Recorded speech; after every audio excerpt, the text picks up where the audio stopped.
This is Ed Driscoll for PJmedia.com, and I'm talking today with Roger Kimball. In addition to being one of my fellow columnists at PJmedia.com, Roger is also the publisher of the new Criterion magazine and Encounter Books. He's also the author of a new book, which is published by St. Augustine's Press, titled The Fortunes of Permanence, Culture and Anarchy in an Age of Amnesia. It's available from Amazon.com and your local bookseller. And Roger, thank you for stopping by today. Ed, it's great to chat with you again. Roger, one quick question before we get into the book itself in case people are curious. Why was the new book published by St. Augustine's Press rather than your own Encounter Books imprimatur? Well, I try to avoid self-publication as much as possible. It's true that Encounter has published a couple of books by Roger Kimball, but that was before I was the publisher. And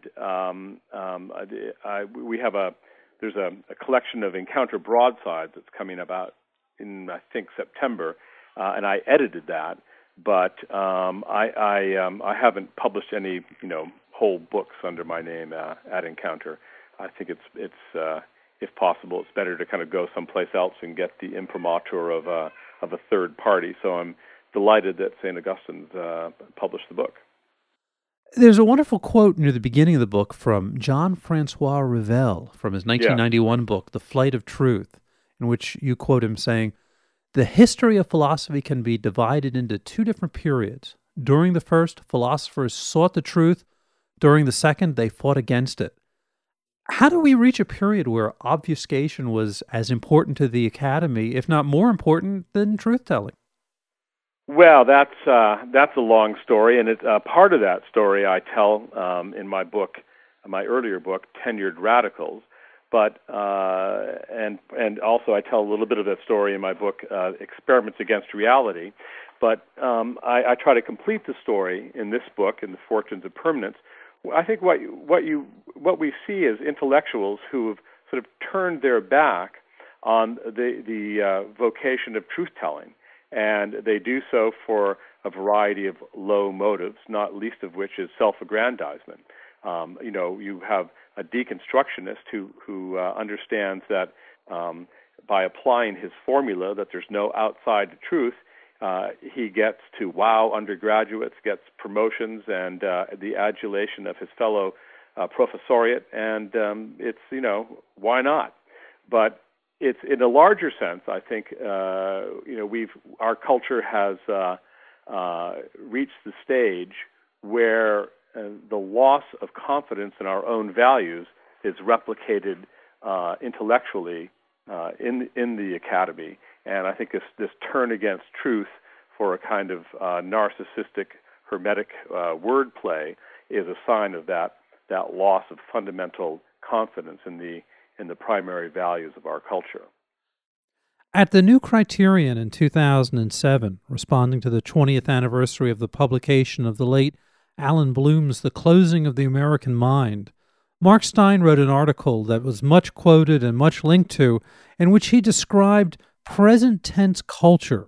Stein described culture as an iceberg. There's only a tiny portion of it that's visible for everyone to see, with the rest floating underneath. What happens to a culture that has not only submerged its past, but is doing its damndest to bury it permanently? Well, I think Edmund Burke has the answer to that. I mean, there are two strands, two fundamental strands in conservative thought, and we might call them the Burkean on the one hand and the Tocquevillian on the other. And often they're seen as if not exactly in opposition, then at least as doing different tasks. The Burkean strand is that strand that's concerned with the preservation of habits and establishments and traditions, whose focus is primarily on the fragility of civilization and the fragility of culture. It tends to warn that civilization is something that is very difficult to achieve, that has to be shored up at every moment, and that absent that work, it's likely to fall victim to anarchy. The Tocquevillian motif, on the other hand, is primarily concerned with what we might call the dialectic of democracy. That is to say, the tension between the demand for equality on the one hand and the demand for freedom on the other hand. Now, in the Fortunes of Permanence, I try to sort of bend these two concerns together and to speak up for both at the same time.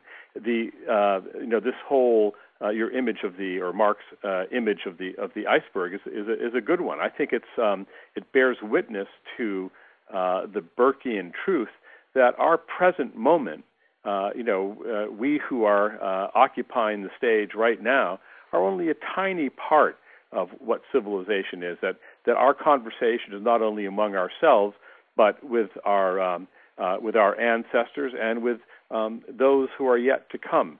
That is really the compact of civilization is multi-generational, and we are only this tiny sliver.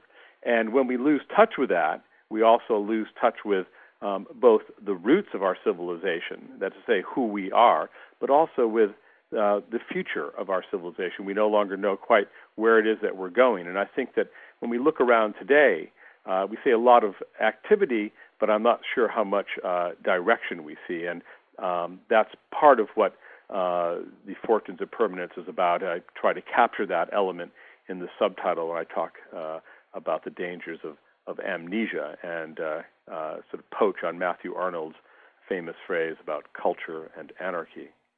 In Jonah Goldberg's newest book, The Tyranny of Cliches, he mentions how whenever he speaks on campus and says something a left-leaning student doesn't like, he's rebuffed with the line, "Oh, that sounds like an ideological statement to me," as if the left has no ideology of its own. But in the chapter in your new book on architecture and ideology, you explore the origins of the word ideology.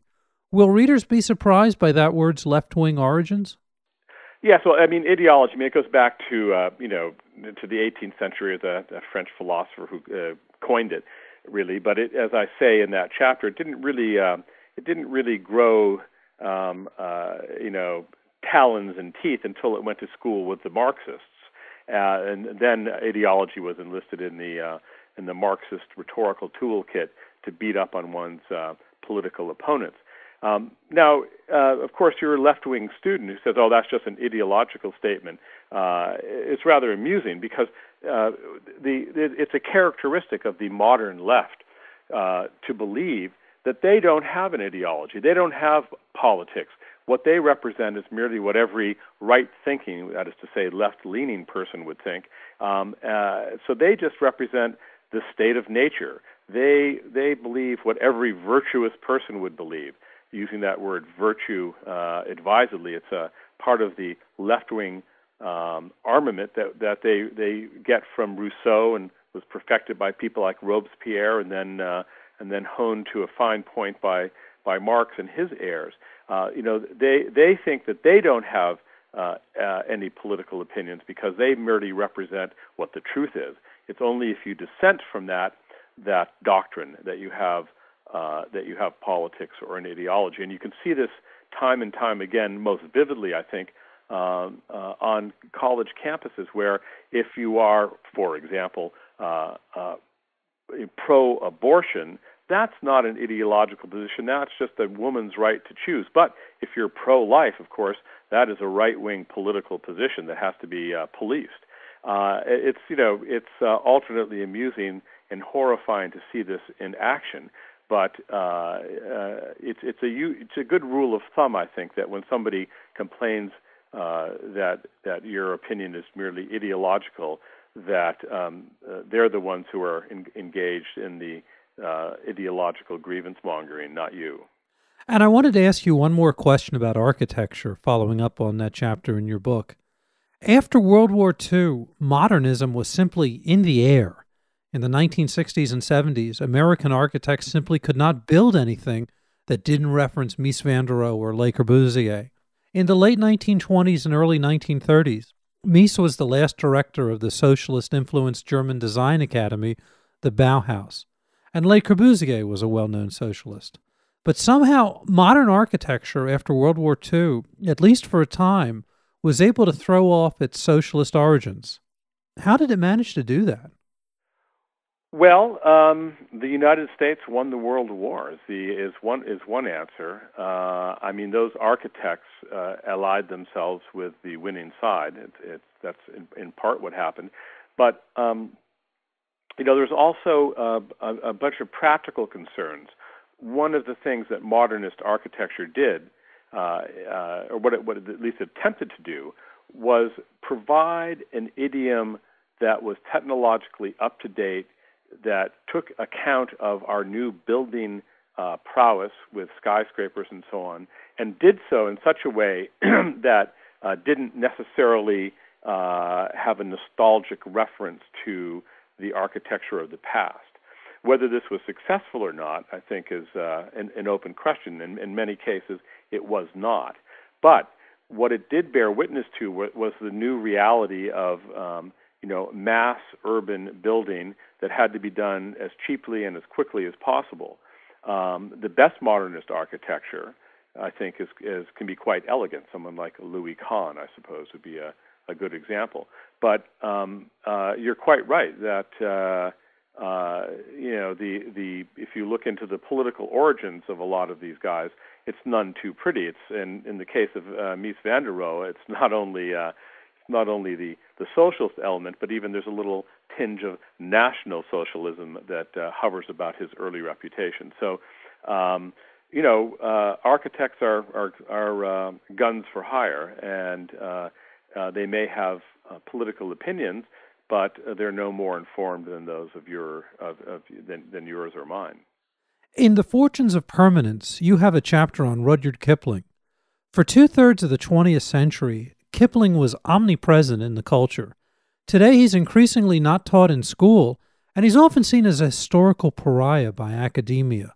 What caused him to be airbrushed out of history, and what are we missing with his absence?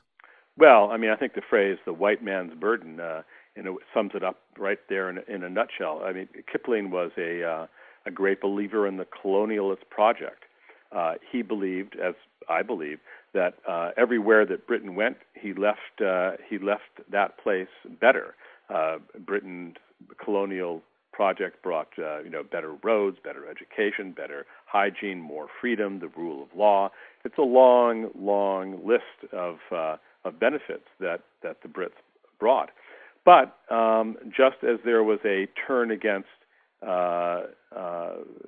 Western civilization writ large in our culture, so Rudyard Kipling had to be, if not airbrushed out of literary history, at least rendered, as you say, into being a kind of a pariah for having bad attitudes. Now, this is really too bad, because in addition to being a marvelous storyteller, his book Kim, for example, is a terrific novel. He's also a poet of the very first water. Unfortunately, he's a poet whose technical prowess and whose command of prosody is, out of step with our more latitudinarian times. We don't, many of us don't look to poems to give that kind of emotional order anymore. We like to think of poems as being, confessional documents, which Kipling's poems certainly are not. But he represents a triumphalist, confident, world-bestriding, English-speaking chap whose day, at least in the Academy, seems to have passed. Now, his excellences are so many that I'm sure he will make a comeback. But for now, he belongs to that same church of people who are not read that many stars of the Western canon also belong to. Which is an interesting paradox. If you bring colonialism to an undeveloped nation, arguably you're also bringing a form of progressivism. Why wouldn't the left want this notion to spread to the rest of the world? Well, you see, because they, I'm afraid that they're captive in their post-colonialist ideology. They see the Brits as being the repository of a repressive, patriarchal power whose goal is to subjugate foreign populations. When in fact, as I say, it's sort of like that Monty Python sketch with the Roman, the chap says, "What has the Roman Empire ever done for us?" And they say, "Well, roads." Okay, but apart from roads, well, better education. Okay, apart from roads and education, what do they bring? Well, how about better hygiene? Okay, roads, education, better hygiene. Well, how about the rule of law? Okay, roads, education, better hygiene, and rule. And it goes on and on and on. And that's what the Brits did. Why that accomplishment is not recognized to answer that is to answer, why did the '60s happen? Why did that virus of political correctness and multiculturalism sweep over our society like a tsunami? And that's a question that's like a Peking duck. It requires 24 hours notice. A more recent person who's been airbrushed out of history, whom you profile in the Fortunes of Permanence, is James Burnham. Who was he, and why has he and his lessons seemed to have been forgotten in recent years? Well, in a way, it's similar to Kipling. I mean, James Burnham was a New York intellectual of a species. He was early on was a Trotskyite. He came from a very good family. He taught philosophy at NYU, and then he underwent a kind of political conversion. And he was one of the founding members of National Review. He was, said Bill Buckley, the greatest intellectual influence on National Review for its entire early tenure. Burnham was a wide-ranging intellectual with a special interest in foreign policy, and he wrote a couple of famous books. His first was called The Managerial Revolution. But I think what he's best known for today is his stalwart criticism of communist tyranny. In a book called The Suicide of the West, he provides a very astute anatomy of the liberal virus that is always eager to capitulate and that mistakes beneficent motives for political prudence. And many of the lessons that Burnham taught have great applicability to our world today, where the threat is not communism per se, but another variety of totalitarian thinking, namely radical Islam. And it's interesting to speculate on what Burnham would have to say about some of the threats that the West faces today. I suspect he would be just as adamantly opposed to them and just as eloquently opposed to them now as he was when he was talking about communism. As to why he's forgotten, well, as I say, it's to a similar reason to why Kipling is no longer taught. Burnham's music is out of sync with our latitudinarian and self-flagellating times. I mean, when you have a president of the United States whose first act is to go around to various world tyrants and apologize for the United States, we have a situation perhaps unprecedented in our history where one of our fundamental problems is not believing in our own values. Robert Frost once said that a liberal is someone who won't take his own part in an argument, and I think that's pretty much where we are now. And it's certainly something that James Burnham would have regarded with contempt and ridicule. Roger, The Fortunes of Permanence ends with two observations. One from George Orwell, who, when told of the infamous cliché that you can't make an omelet without breaking a few eggs, replied, "But when do we get to see the omelet?"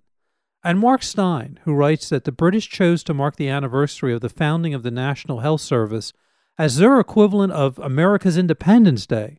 "Call it Dependence Day," Mark Stein quips in response, which is a particularly timely reminder in light of the ruling from the Supreme Court that essentially legalizes Obamacare. Since England, Greece, and California are all in dire fiscal straits, and we know there's no omelet being cooked up, where does America go from here? Yeah. Well, I think that the Supreme Court's decision yesterday was a great wake-up call. Whether I'm happy with Chief Justice Roberts' decision or not, I was certainly surprised by it.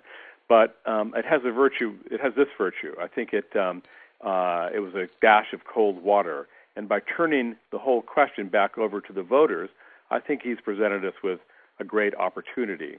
I love Mark Stein's observation that they might as well have called the anniversary of the founding of the National Health Service Dependence Day, because that's really where we are now. We have a dependency agenda in this country. And the great question that we face here in the United States, they face it in Europe too. They're further down this road to serfdom. But the great question, the question that the election turns on, and many other things, is this: what is the proper relationship between the individual and the state? You remember Tocqueville in those famous paragraphs about democratic despotism and democracy in America. Said, in a democracy, despotism doesn't tyrannize over men, it infantilizes them.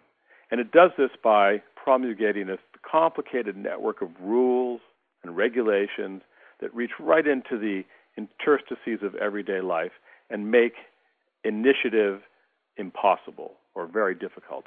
And we look at the Environmental Protection Agency today, and we see that it has 400 plus initiatives going through